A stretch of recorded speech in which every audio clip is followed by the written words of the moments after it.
Hola, ¿cómo están? Bueno, para continuar con en la sesión donde nos quedamos, eh, ¿se acuerdan que estamos viendo el tema de eh,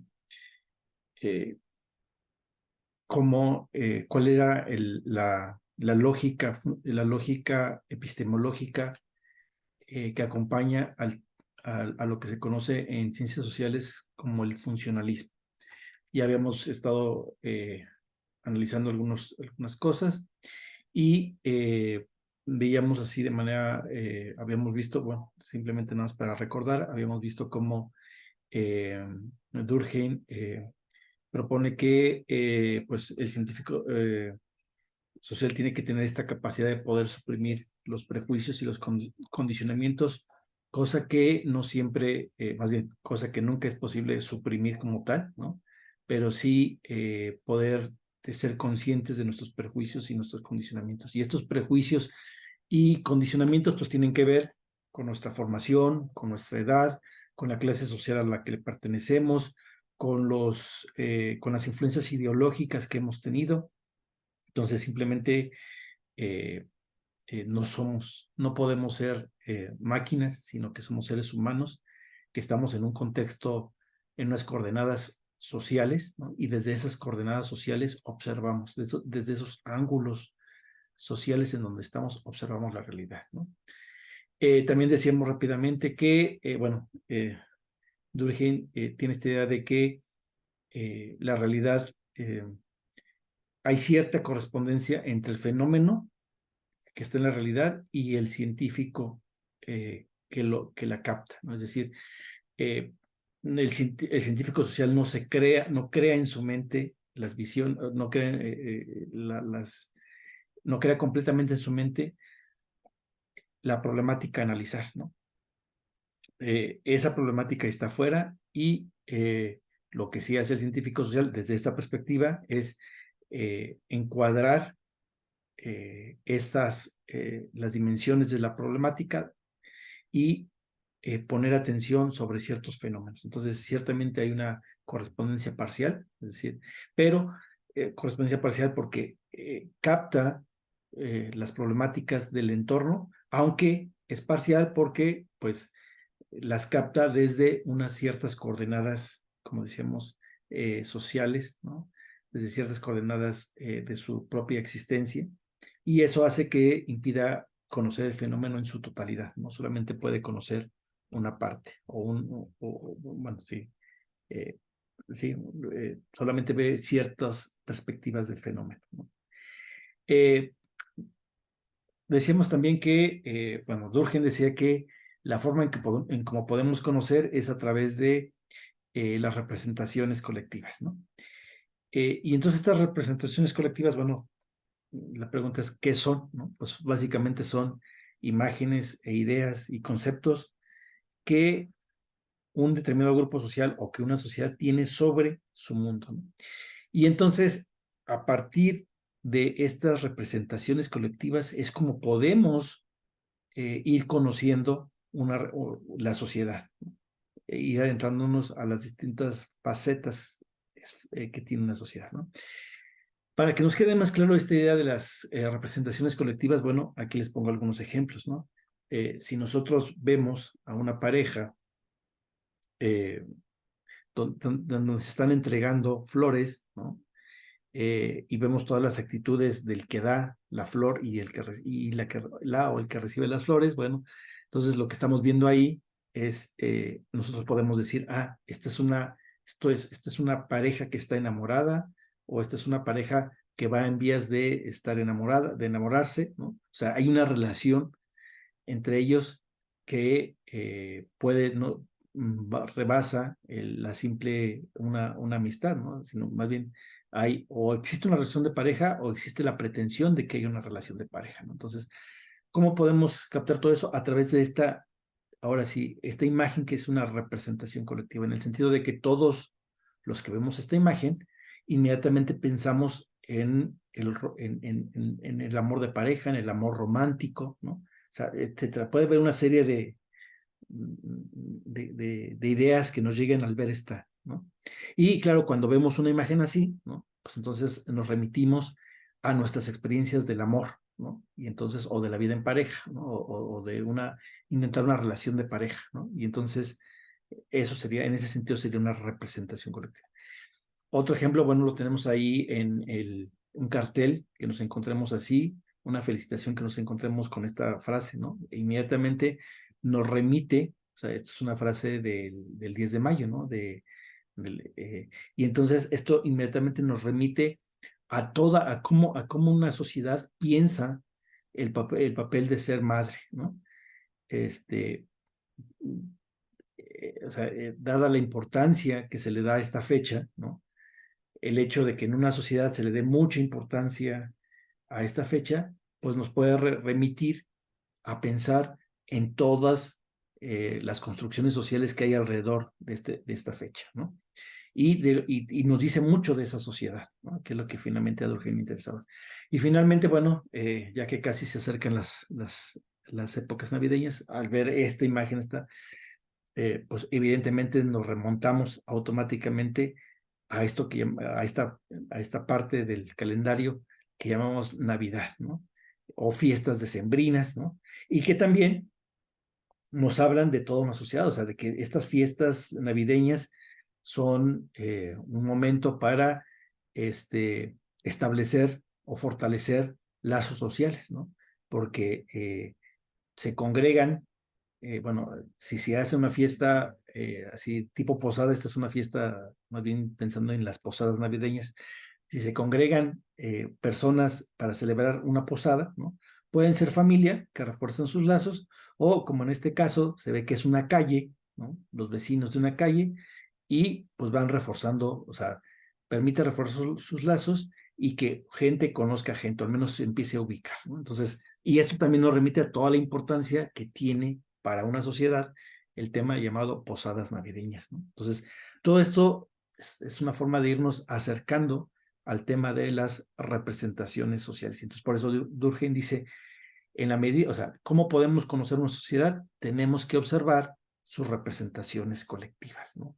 Aquellas imágenes, vuelvo a repetir, aquellas imágenes, conceptos o ideas que nos dicen algo de la sociedad, ¿no? Entonces, por lo tanto, el fenómeno social no se nos presenta así de manera directa, ¿no? Sino más bien lo que hace es observamos la función y los efectos de ese fenómeno social, ¿no? Y viendo la función y los efectos, entonces podemos conocer de manera más precisa esto, ¿no? Entonces, por eso es importante observar y reflexionar sobre las representaciones colectivas que una sociedad tiene, ¿no? Y a partir de ahí, bueno, vamos construyendo, es una forma de construir el conocimiento social, que es lo que nos interesa en esta clase, ¿no? Y ahí, ¿cómo construir este conocimiento social? Bueno, pues se van mezclando la realidad empírica, ¿no? Lo que observamos y el esfuerzo de la inteligencia. Y el esfuerzo de la inteligencia en dos sentidos, captando lo que nos rodea y al mismo tiempo haciendo una reflexión sobre lo que nos rodea, ¿no? Entonces, pero siempre nutriéndonos de la realidad empírica. O sea, no podríamos, un científico social no puede solamente elucubrar, ¿no? Sino que tiene que nutrirse y tiene que constatar sus elucubraciones, sus reflexiones con la realidad, ¿no? Ahora bien, algunos decían, bueno, entonces, dado que todo es construcción social, ¿no? Ideas como el tiempo, como ideas como la cuestión de la idea de causa o la idea de la propia personalidad, son construcciones o son elementos sociales, son construcciones sociales, entonces dirían, entonces no tienen nada de objetivo, ¿no? O tienen muy poco valor objetivo. Y lo que Durkheim dice, no, precisamente, de hecho, son construcciones sociales, ¿no? Y precisamente porque descansan en la idea de una colectividad o las ideas de unos grupos sociales o de toda una sociedad, eso es precisamente lo que les da su carácter objetivo, porque para un grupo de personas o para una sociedad es algo objetivo, ¿no? Volvemos al ejemplo, las fiestas, las posadas, las fiestas que conocemos como posadas, ¿no?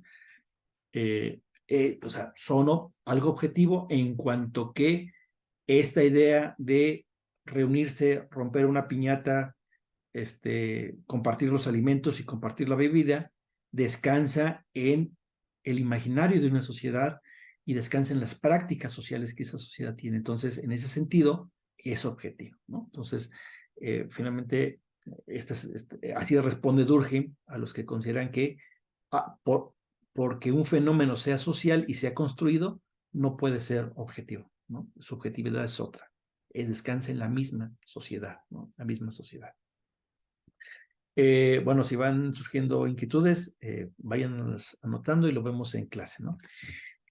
También habíamos visto que más bien, la forma en que como ya más concretamente vamos conociendo, más bien, el objeto de estudio de las ciencias sociales son los hechos sociales, ¿no?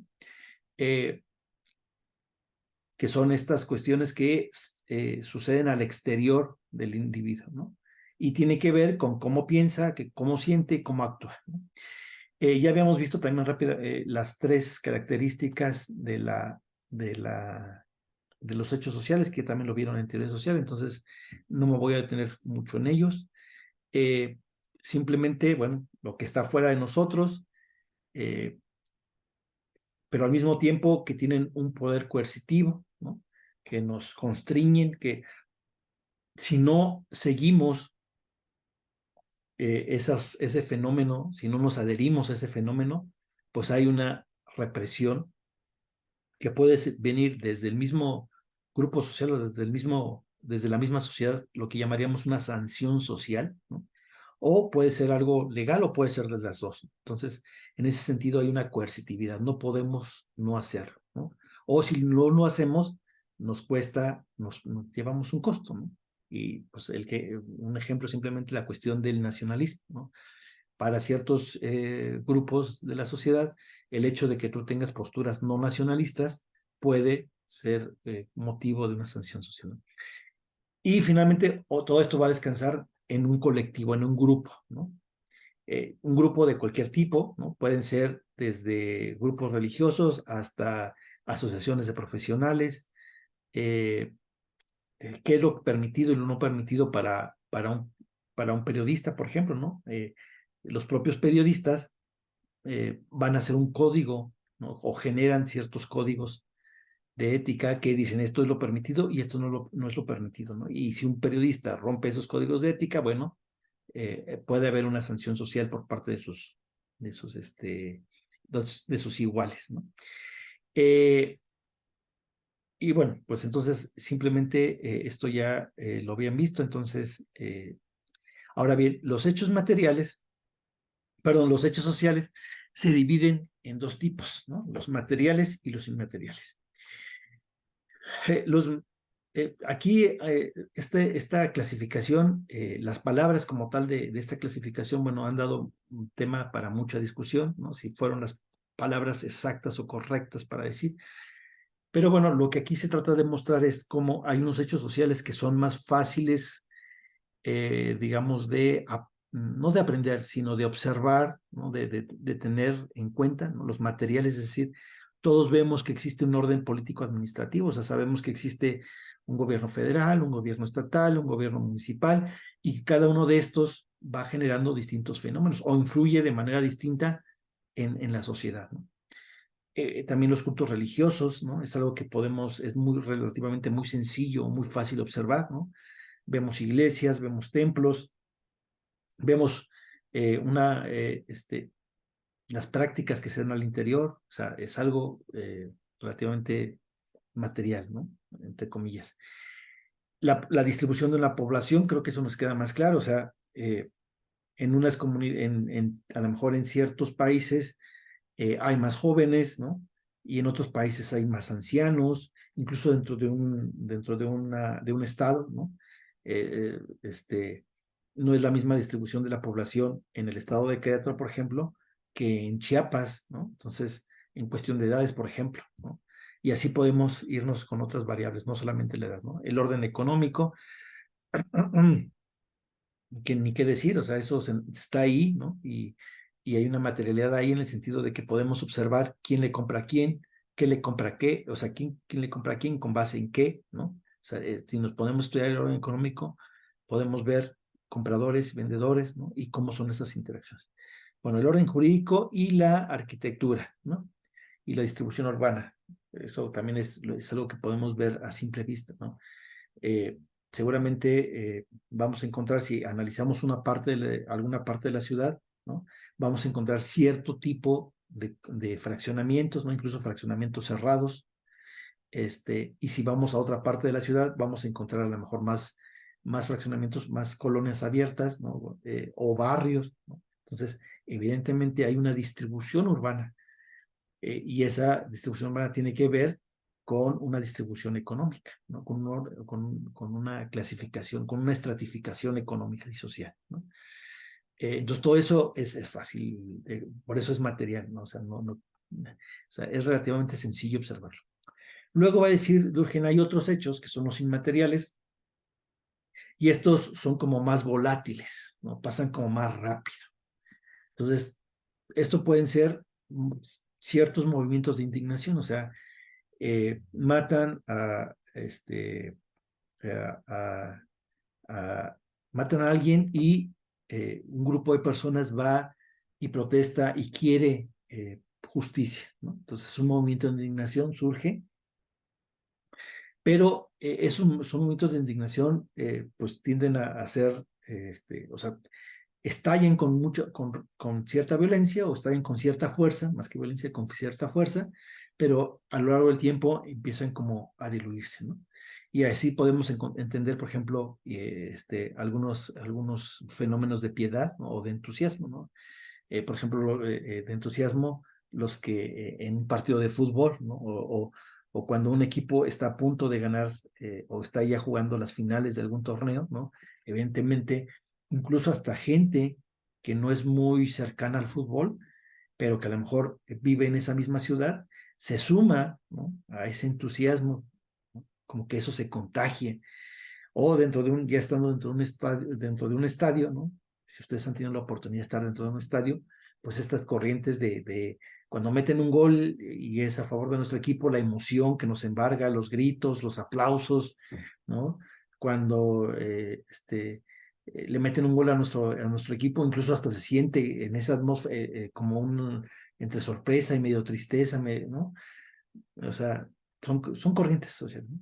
Bueno, y aquí también entran posturas ideológicas y cosmovisiones. Entonces, sobre esto es lo que, estos son los objetos de estudio de las ciencias sociales, ¿no? Si se fijan aquí, Durkheim pone muy claro cuáles son esos objetos, ¿no? Y con esto o es una forma de darle más seriedad a las ciencias sociales, de mostrar, ¿se acuerdan que esta era la gran intención de Durkheim? Mostrar que las ciencias sociales efectivamente son ciencias, ¿no? Y que tienen, pues sí, que tienen ese carácter de ciencias, no pueden ser absorbidas ni por la filosofía, ni por la psicología, porque su objeto material de estudio es muy específico y amerita otro tipo de ciencia que no sea ni la psicológica ni la filosófica, ¿no? Que en este caso sería la ciencia social. Por eso es tan importante este tema de los hechos materiales, ¿no? Ahora bien, ¿cómo se va formando o cómo se va inculcando eh, eh, o sea, sí, cómo se va inculcando a las nuevas generaciones eh, estas prácticas sociales, ¿no? Y entonces Durkheim se da cuenta que es a través de la educación en cómo hay una reproducción social, es decir, las prácticas culturales de una sociedad se van pasando de generación en generación, ¿no?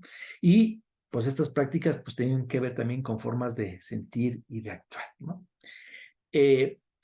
Ahí les pongo ahí un meme, ¿no? Que finalmente nos habla, por un lado, de una representación colectiva que puede tener la sociedad, pero al mismo tiempo, como a través de comentarios por ejemplo, se empieza a educar, ¿no? Y en este caso, la educación impacta, o sea, es superior, cuando yo me refiero a educación, no solamente me concentro en el sistema escolarizado, sino realmente en lo que es educación, es decir, lo que desde pequeños se nos va inculcando para poder actuar en sociedad, ¿no?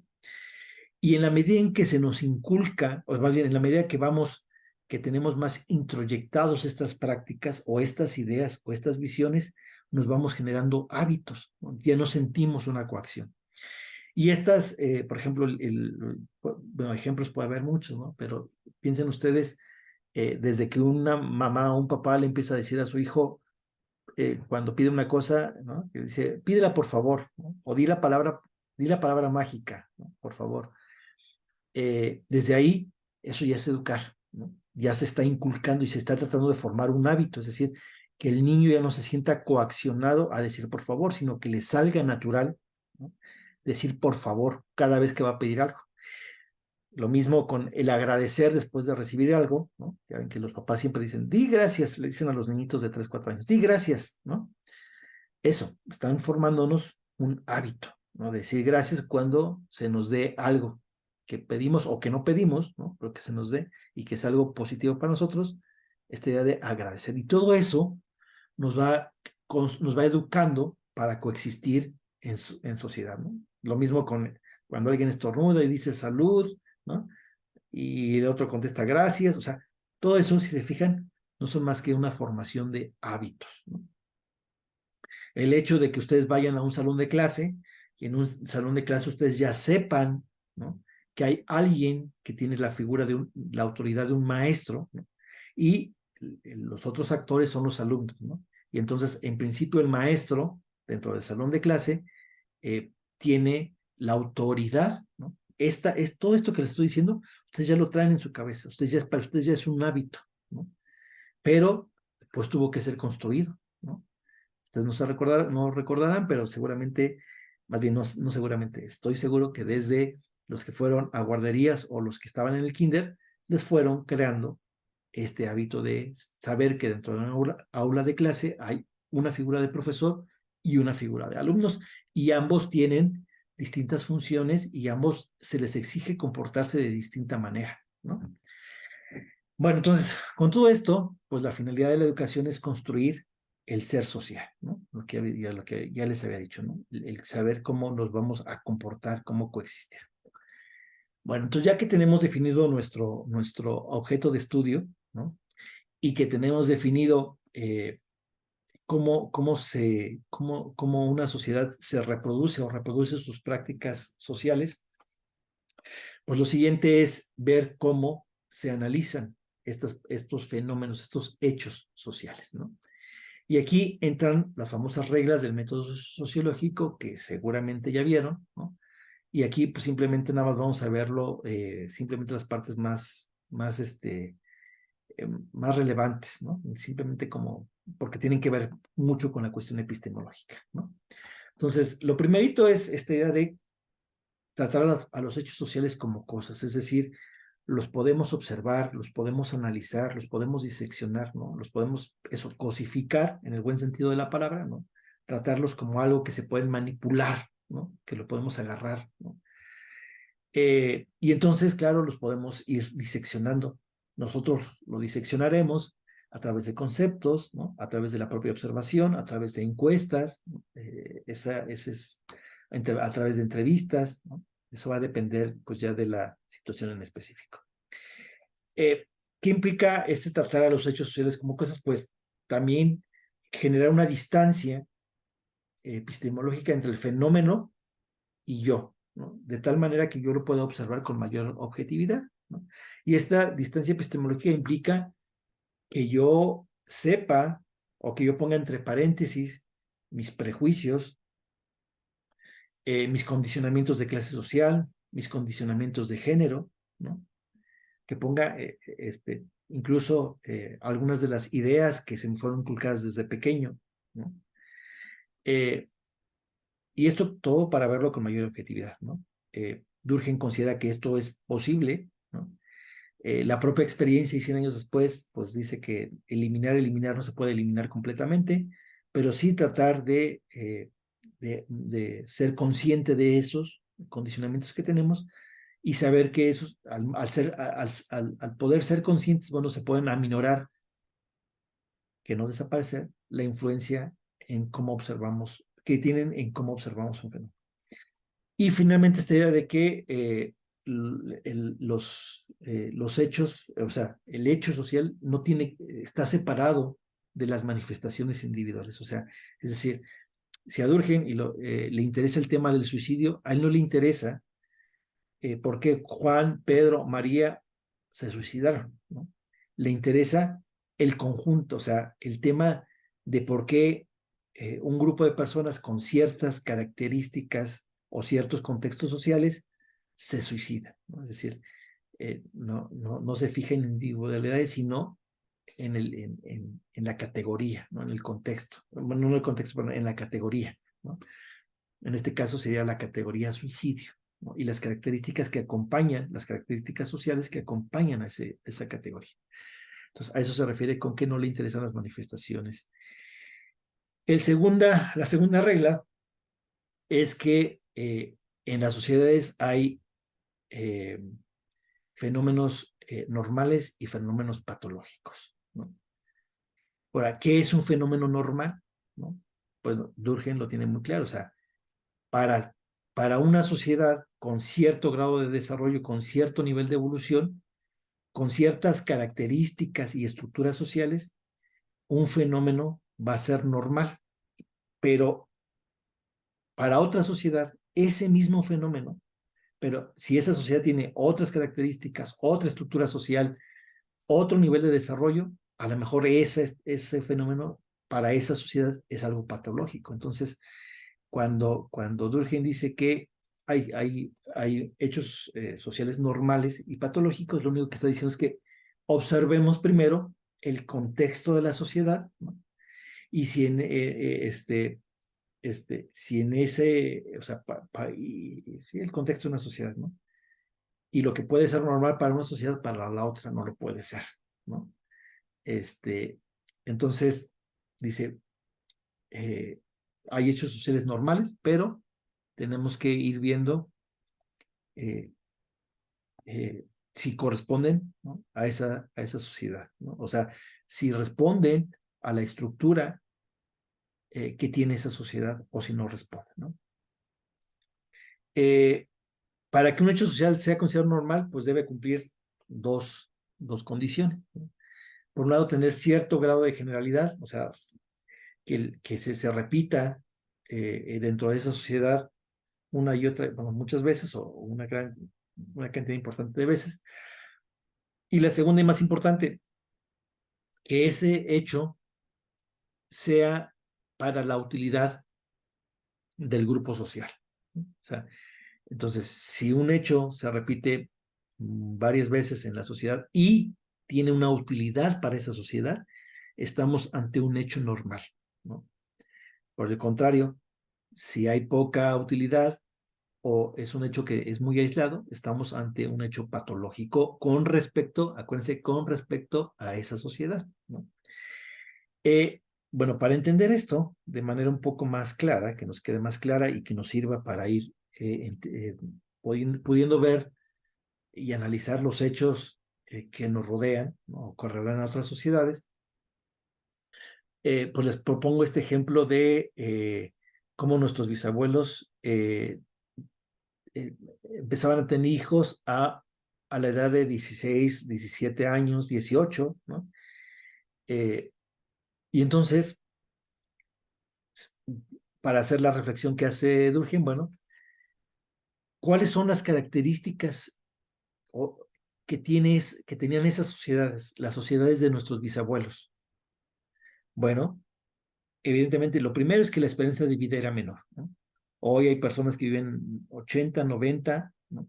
Muchas personas que pueden llegar a los 80, 90 años, pero en esas épocas seguramente la esperanza de vida era de máximo 50 años, ¿no? 55, 60 años, ¿no?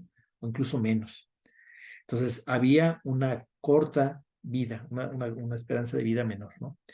No existía este tema de la adolescencia, ¿no? Esto ya fue posterior, ya fue un invento, digamos, posterior, sino simplemente en esa época se pasaba de la infancia a la juventud, ¿no? No existía como propiamente una idea del adolescente y de las cosas que podía o no podía ser un adolescente, ¿no? Ahora sí que un poco eras niño un día y al siguiente ya eres joven, ¿no? O eras niña y al siguiente ya eras una mujer joven. También en esos contextos sociales, pues era muy común que se murieran niños menores de 5 años, morían muchos, ¿no? ¿Por qué? Porque, bueno, no había vacunas, ¿no? No existía todo el arsenal médico que tenemos ahora. eh, este, y bueno, pues si alguien se enfermaba, un niño pequeño se enfermaba, pues si traía buen sistema inmunológico, la libraba. Si traía deficiencias en su sistema inmunológico, pues moría así. O sea, simplemente no había de otra, ¿no? Ahora sí que se aplicaba la ley del mejor adaptado, el más fuerte, ¿no? Y entonces, pues morían muchos niños. Y por lo tanto, si no había una idea de la adolescencia y no había demasiada especialización o no se necesitaba que la gente estuviera muy especializada en sus actividades, pues tampoco existía la práctica de estudiar hasta la preparatoria. No había un sistema educativo que motivara para estudiar hasta la preparatoria. Los que llegaban a la preparatoria eran poquísimos, poquísimos, ¿no? O sea, no era algo común, ¿no? Al contrario, en ese tiempo, entonces, lo patológico sería estudiar hasta la preparatoria, ¿no? Pero bueno, no era algo común, ¿no? Era algo, no era común. Ahora bien, y entonces ya tenemos el análisis de las características que rodean ese comportamiento. Acuérdense, el comportamiento es tener hijos a los 16 años, ¿no? En una sociedad. Ya vimos que estas eran las características. Luego el otro punto que nos recuerda a Diógenes es qué función cumplía que la gente a los 16 años tuviera hijos, ¿no? Pues evidentemente dada la corta vida o la corta edad de la vida, o que había poca esperanza de vida, ¿no? Y la alta mortalidad de niños, pues había que garantizar la sobrevivencia de la especie. Entonces no podías esperarte hasta los 25 a tener un hijo, porque pues era muy probable que murieras antes de que pudieras dotarle de las herramientas necesarias de educarlo, ¿no? De los primeros años de vida, darle pues el mantenimiento material, ¿no? Y el mantenimiento, mantenimiento, darle la manutención material y la formación para que coexistiera en sociedad, ¿no? Entonces, no podías esperarte hasta los 30 años, ¿no? O sea, tenías que ser mucho antes. Y dado que había muchos niños que morían, bueno, pues tenía que haber, o sea, tenía que ver, o sea, era más probable que si tú tenías 8 hijos y se te morían 4, bueno, ya quedaban 4, ¿no? Que si te esperabas hasta los 25, 30 años, a lo mejor ya más podías tener 2 hijos y la probabilidad de que los 2 se murieran era alta, ¿no? Entonces, por lo tanto, había que tener más cantidad de hijos sabiendo que unos iban a morir, ¿no? Eh, Igual, como no había especialización, pues no se necesitaban trabajos perdón, no se requerían tantos años de estudio, ¿no? Lo que se necesitaba es que los individuos se integraran rápidamente en cuanto dejaran, o incluso sin dejar la infancia, que empezaran a aportar a la vida económica primero de la familia, de la comunidad, ¿no? Y reprodujeran la especie. Entonces, por lo tanto, en este tipo de sociedades, ¿no? Con todas estas características y teniendo en cuenta que estas eran las funciones que cumplía el tener 16 años, entonces para ellos era un comportamiento normal, ¿no? Tener hijos a los 16 años, punto, ¿no? Si nosotros, desde nuestro contexto, ¿no? Que ya no vivimos en una época así, sino vivimos en una época básicamente de lo contrario a esto, entonces que alguien tenga un hijo a los 16 años, para nosotros es una cuestión patológica, es decir, algo que está ahí, ¿no? Que no es propio de la sociedad y que incluso puede ser algo negativo para la sociedad, ¿no? Para esta sociedad, ¿no? O para nuestra sociedad, ¿no? Eh, entonces, como ven ustedes, incluso que se trata de evitar, ¿no? Se trata de evitar a toda costa que la gente tenga hijos a una temprana edad, ¿no? Eh, entonces, ¿cómo ven ustedes cómo eh, este, va a haber comportamientos, y esto le pega directamente a la epistemología, va a haber comportamientos que para una sociedad es parte importante, ese comportamiento de esa sociedad, ¿no? Cumplen esta función de sostener a ese tipo de sociedad, pero ese mismo comportamiento en otra sociedad puede ser algo completamente distinto, ¿no? Puede ser algo, pues eso, patológico. Entonces yo espero que esto les haya quedado muy claro, esta distinción entre lo normal y lo patológico, porque epistemológicamente nos ayuda a pensar cómo no podemos juzgar a todas las sociedades de la misma manera, ¿no? O más bien, o los mismos actos de que un mismo acto en una sociedad y en otra, no la podemos juzgar de la misma manera, ¿no? Porque corresponde a estructuras y a condicionamientos distintos y responde a funciones propias de esa sociedad, ¿no? O que tengan necesidad de esa sociedad que esos comportamientos cumplan esas funciones, ¿no? Y en otra no lo puede cumplir.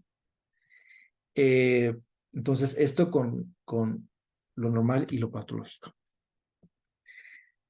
Y entonces, ya que vimos esto, bueno, ya que entramos al tema de las funciones, una forma de explicar los hechos sociales es entender las causas de esos hechos sociales y las funciones que tienen esos hechos sociales, ¿no? Y la función, tanto las causas como las funciones, pueden ser explicadas por otros hechos sociales, que esto es lo importante. Los hechos sociales se explican a través de hechos sociales, ¿no? Es algo que nos dice Durkheim.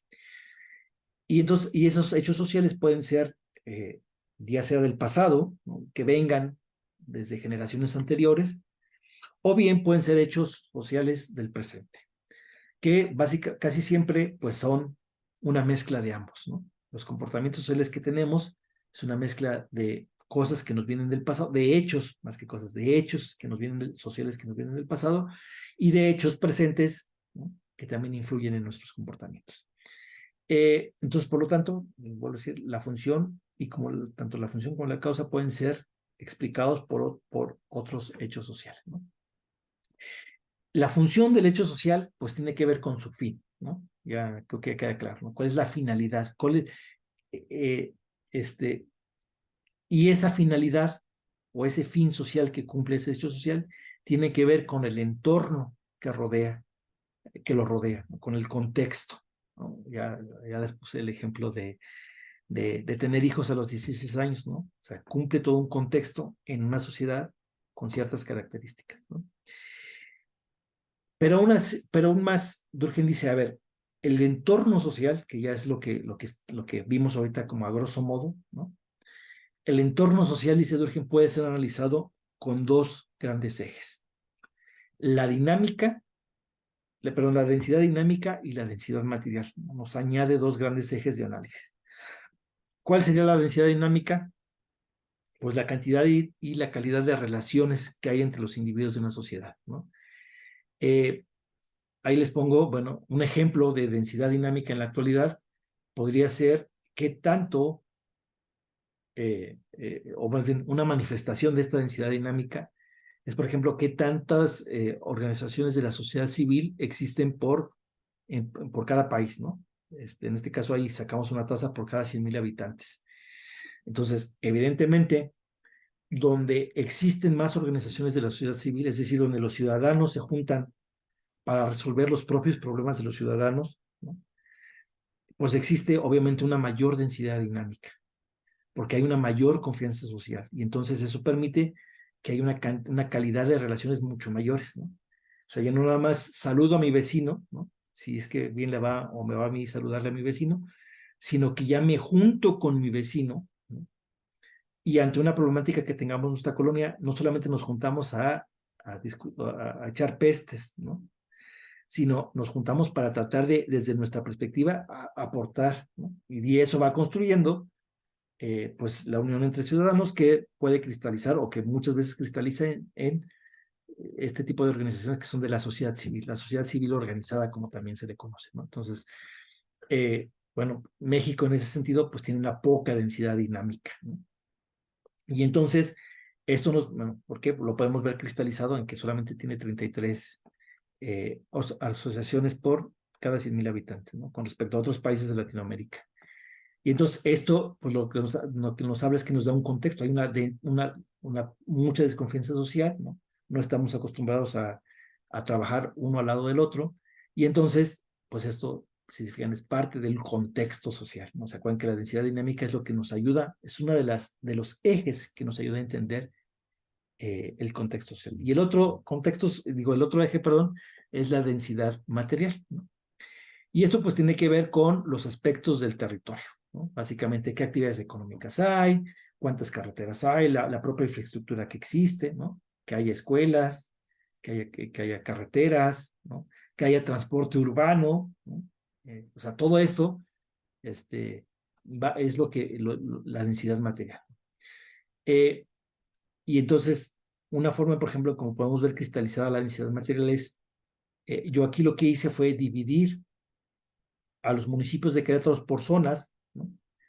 Y les puse estas abreviaturas: Valles Centrales 1, Valles Centrales 2, Semidesierto y Sierra Gorda, y por ejemplo ver cuánta gente se dedica a la industria en esos respectivos regiones que yo creé, ¿no?